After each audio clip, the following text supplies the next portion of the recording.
The searing agony made their bodies shake violently, sweat cascading from their foreheads like a downpour. Only after enduring the indescribable torment for a long while would they manage to steady their breathing, draw in a deep breath, and step onto the next sword hilt. Instantly, another phantom blade would thrust through them. That was why their progress crawled forward so painfully slowly, yet despite the unbearable suffering, their eyes remained unwavering, without the slightest thought of retreat. Everything they had struggled and bled for lay just ahead, almost within reach. How could they possibly turn back now? Clenching their teeth, they hardened their resolve and forced themselves onward.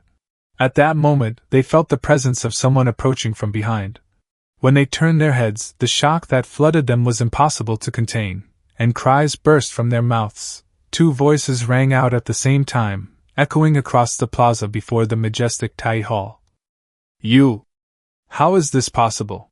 Before the endless forest of swords, Li Fan stood with his arms folded, quietly observing the pale-faced Zikong Yi and Bei Li Qin. The only response he offered was a cold, mocking smile. The two spoke in unison, their expressions filled with disbelief. Impossible! How could you have survived that cursed place? Then Li Fan lifted a foot and stepped onto a sword hilt, as though preparing to pursue them. At once, a sword phantom pierced through his body, unleashing a fierce pain that felt as though it drilled straight into his heart. Li Fan nearly lost control of himself and almost toppled from the sword hilt.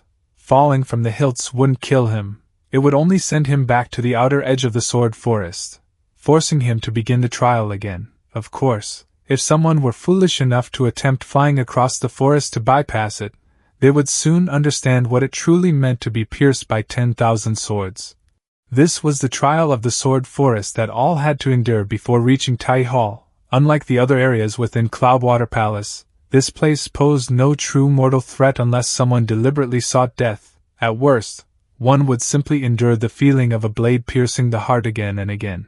As Li Fan contemplated this, the blue flame phantom spirit ignited within his sea of consciousness.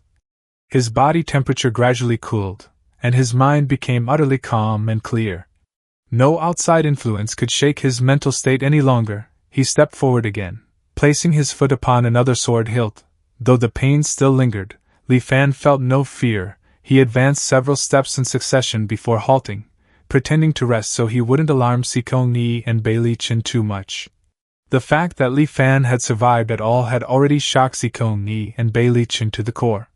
Now, as they saw him steadily drawing closer, their shock slowly transformed into urgency. Gritting their teeth, they forced themselves to press forward several more steps. When four sword phantoms stabbed them at the same time, the pain didn't simply add together, it multiplied violently. The sudden surge of agony nearly made them lose their balance. Fortunately, at the moment they were about to collapse, they supported each other and barely managed to steady themselves. Seeing this, Li Fan advanced 3 steps as well, once again putting on the appearance of someone struggling to remain standing. The pursuit continued in this fashion. Li Fan deliberately kept a certain distance from them to lower their guard, while still seeming determined to catch up, constantly pressing them forward. Like prey driven onward by hunting hounds, Zikong Yi and Bei Li Qin moved step by step, gradually nearing Tai Hall. At last, they arrived at the end of the sword forest. Jumping down from the sword hilts, the two collapsed to the ground in utter exhaustion, yet with Li Fan relentlessly closing in behind them, they had no chance to rest. In haste, Bei Li Qin pulled a blue token from his robes and shouted toward Tai Hall. I am Bei Li Qin of the 165th generation of Cloudwater Palace's direct disciples. I seek an audience with Patriarch Tai. Li Fan suddenly stopped advancing, his eyes fixed sharply ahead.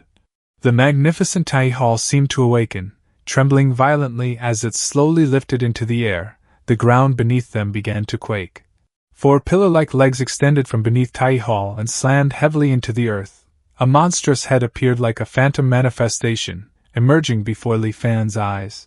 All the broken swords throughout the forest trembled continuously. With a thunderous, otherworldly roar, an enormous turtle revealed itself, bearing Tai Hall upon its back. As the giant turtle continued to bellow, 2 immense blue serpents slithered out from the hall. One extended forward and coiled around the turtle's head, while the other stretched backward with its jaws wide open, forming the creature's tail. As if the sheer visual shock of this turtle snake monstrosity weren't enough, what Li Fan saw upon its body made his scalp tingle. Every inch of the creature's massive form was pierced by shattered swords. They were embedded so densely that it was impossible to count how many blades had been driven into its flesh. Cloudwater Palace. Patriarch Tai? After all these years, could he still be alive? Or had he already become an oddity like Qin Tang or Taoist Chong? Even Li Fan couldn't tell. In his previous life, there had never been the slightest rumor about this Patriarch Tai. For now, Li Fan didn't dare act rashly. He remained at a distance, quietly observing. When the Patriarch's true form appeared, Bailey Chen was overwhelmed with emotion. Dropping to his knees, he repeatedly kowtowed. An ancient and weathered voice echoed out. "You are Bailey Chen? A direct disciple of my Cloudwater Palace?" The turtle snake monster lowered its head slightly, as if attempting to examine Bailey Chen more closely. Bailey Chen answered with a trembling voice. "Reporting to Patriarch Tai, I belong to the Fuyun lineage." The ancient voice seemed to sink into memory. Fuyun. Yes, this is the aura of the Fuyun lineage. So that boy truly left descendants behind in this world? The turtle snake monster faintly sensed something was wrong, but it was already far too old, so old that even thinking had become difficult. The countless broken swords piercing its body acted like a cruel curse, constantly clouding its mind. After pondering fruitlessly for a moment, it slowly spoke again. "Then why have you awakened me?" Bailey Chen seemed to release a breath of relief. Suppressing his excitement, he hurriedly said, "I humbly request that Patriarch grant me the Cloudwater model." "The Cloudwater model? What is that?" "Let me recall." After a brief pause. That thing. It's nothing particularly important. Back then, I said that this item could only be entrusted to a disciple of Cloudwater Palace, since you are a descendant of Fuyun." Here, the turtle snake monster hesitated slightly. Then it continued slowly. "Then entrusting it to you would not be entirely inappropriate." Bailey Chen's face burst with ecstatic joy as he bowed repeatedly. "Thank you, Patriarch, thank you, Patriarch." Just as the turtle snake monster was about to hand the Cloudwater model to Bailey Chen, a voice suddenly rang out. "Hold it." Both Bailey Chen and the turtle snake monster turned toward the direction of the voice. They saw Li Fan stepping swiftly across the sword hilts, advancing with astonishing speed. Sword phantoms pierced his body again and again, yet the pain seemed to have no effect on him whatsoever.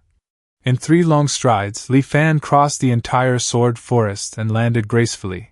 Taking a steady breath, he cupped his hands respectfully toward the turtle snake monster. "I, disciple Li Fan, am also a direct disciple of Cloudwater Palace. I too request that Patriarch bestow the Cloudwater model upon me." As he spoke, he began activating the Cloudwater Dream Illusion Art,